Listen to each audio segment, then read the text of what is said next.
Guys. Alam mo ano to, guys? Helmet. Yeah, dinosaur. Ostrich lang. Itlog yan, Gagi. Itlog ko yan. Itlog yan ni Gabo. Wala akong itlog. Namuti. Good classmates. Kami nga rin pala ang mga itong pakmas. Uy. Alam sa inyo, ang aming mga scientists, guwapong scientists. Wow! Ba't wala ako dyan? Charot. Ini is, na-discover ni John Dalton ang atom. Lahat ng bagay ay mayroong atom. Wait lang. Uy! Nag-explain pa lang. At si Rutherford naman. Siya Oh, ay English daw. pinakapalpak na scientist na sinabi nila. Laban ah. Yun yung mga itlog. Ngayon, ipe-first Ano yun? yung mga ng bida, ang kapalpak Bahay. ng inyong bida. Uy, kasama yun? Hawakan nyo nga itlog nila. Niels Ito Bohr. ko, huwag na lang. Danish physicist na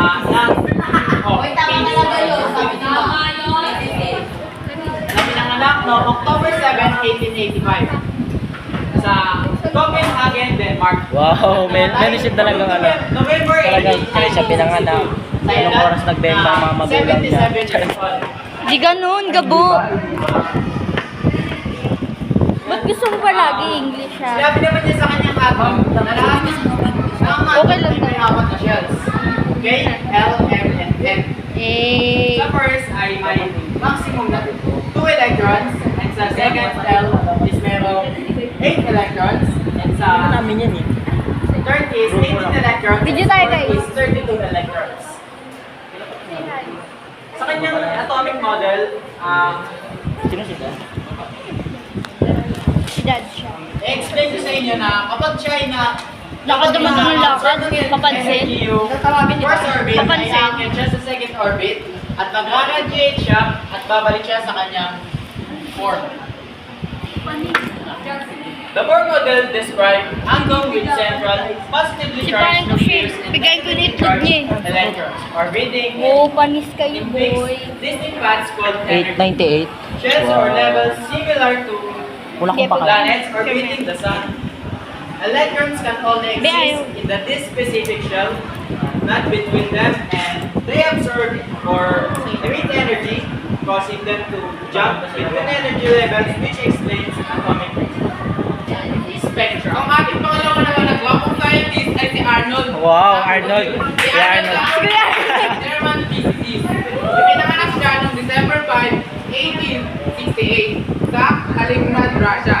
At namatay naman siya noong April 26, Taga-interval si Arnold, di ba? 1951 sa edad na 88. Scientist pala siya. Bago siya mamatay, gumawa muna siya ng kanyang pangalan, gumawa siya ng kanyang model, ang Summerfield Atomic Model.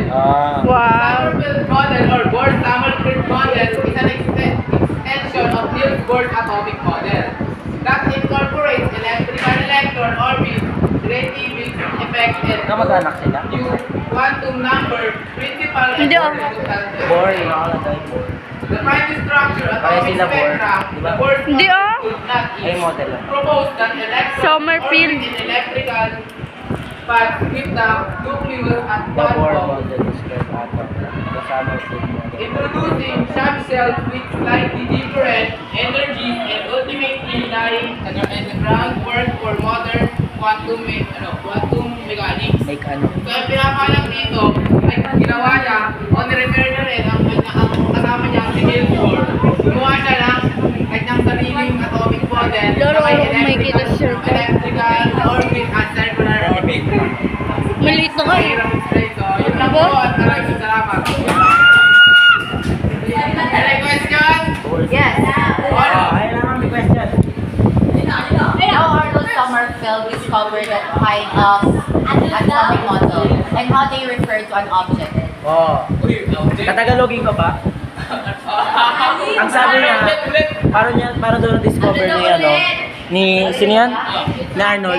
Katagalin ko na discovered. How Arnold Sommerfeld referred that kind of atomic model to an object? Bye-bye. Mahirap kasi yung mga atom kasi hindi mo makikita via your naked eye. Makikita mo lang siya via microscopic scientific method. At saka kahit ano bagay pwede describe kasi atom eh.